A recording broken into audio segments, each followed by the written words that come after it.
Do you remember the big fight over Brett Kavanaugh getting onto the Supreme Court? It was this huge media event, and he eventually did get on. But even as that was happening, we all said, we're not going to forget about this. We are going to continue to put pressure on him, considering all that we found out about his history. Unfortunately, that didn't really happen, even as earlier this year, more information about his past came out. Well, I am not interested in simply jettisoning that entire topic as something of importance. And so I brought on actress and activist Piper Perabo, who had been around initially in the fight against Kavanaugh, to talk about the newest information about him. Let's take a look. We talked last, right around the time of his confirmation hearings. You had been arrested, dragged out of the hearings. And so I'm curious, how do you feel about the scrutiny once again being placed on his record?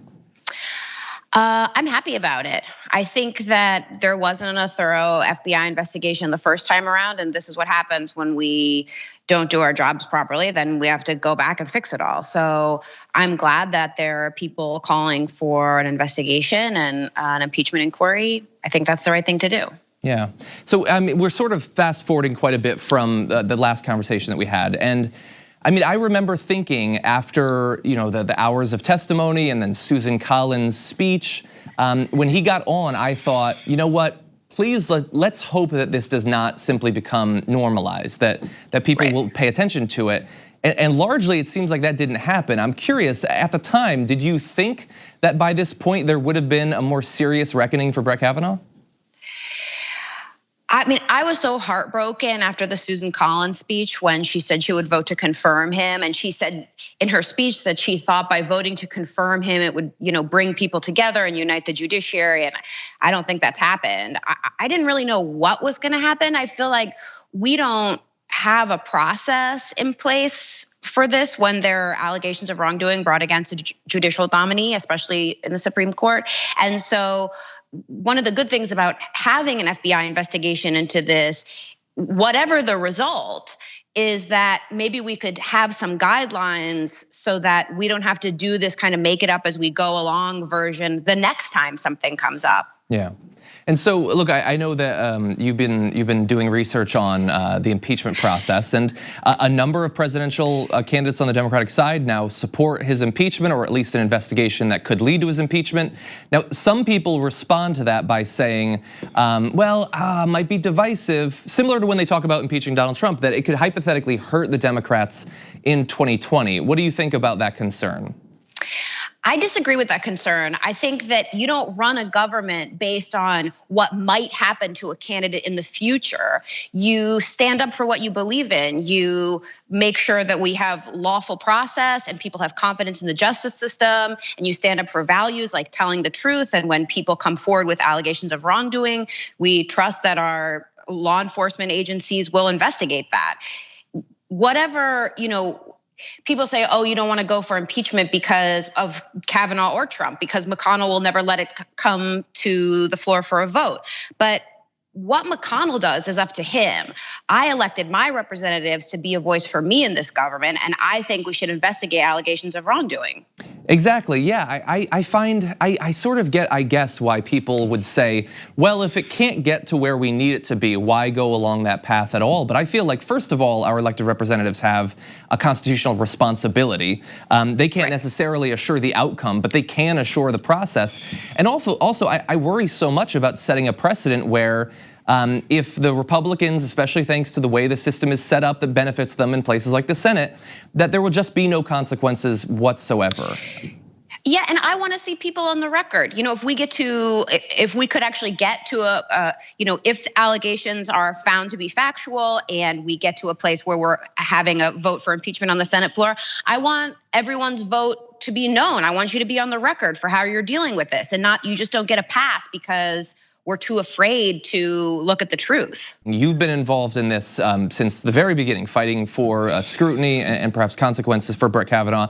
Some on the right, they respond by saying, oh, you guys, you would say that about any nominee. You guys are gonna somehow conjure, several dozen women with allegations of sexual assault, no matter who it is. What do you think about that argument that the right is pushing? I mean, I didn't go in and interrupt the nomination of Gorsuch. That's a good point. You know, and I had a lot of angry feelings about that because I felt like Merrick Garland was denied his seat on the court, and then they bring in Gorsuch. But I wasn't. There weren't women coming forward alleging him of wrongdoings. We were unhappy about it, and that's not the nominee I would have liked. But you didn't see women protesting and people coming forward with allegations of sexual assault.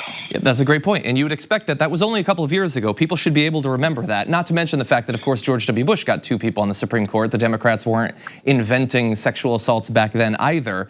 But that sort of gets us into, oh, did you have something you want to say? I was gonna say also, like, when you're talking about people coming forward and victims of sexual assault, I mean, that the default answer is like, oh, you're just doing that for political reasons. Part of this whole like Me Too movement is believing survivors to the point that you at least investigate what they say. No one's saying that someone says something and so you trash somebody's career, but someone brings up an allegation of a crime and you investigate it. That's exactly all we're asking for.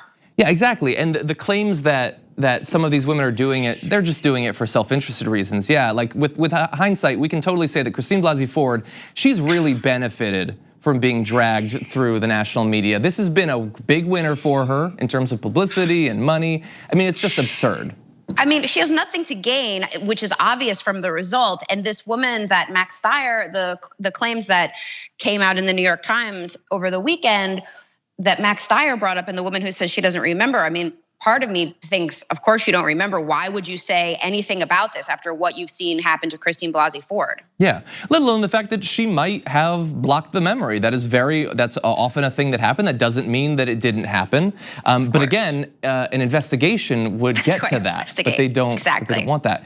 And so that's the last point that I want to touch on is the arguments that we've seen whenever virtually anyone makes a claim of a sexual assault or sexual harassment against a powerful person. It feels like the right feels very emboldened to simply say, it doesn't matter how many women you have. A woman saying something happened means literally nothing. It counts for nothing.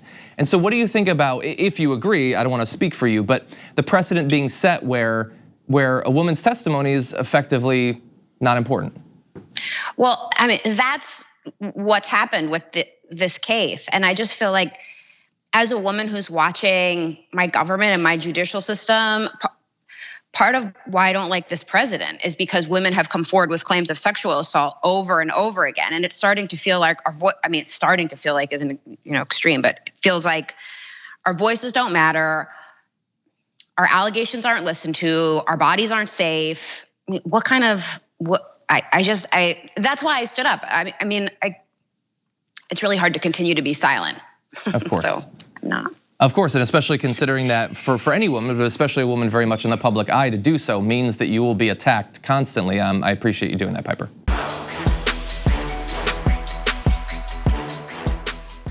Check out the Damage Report podcast each day, wherever you get your podcasts, whether Pocket Casts or Stitcher or iTunes.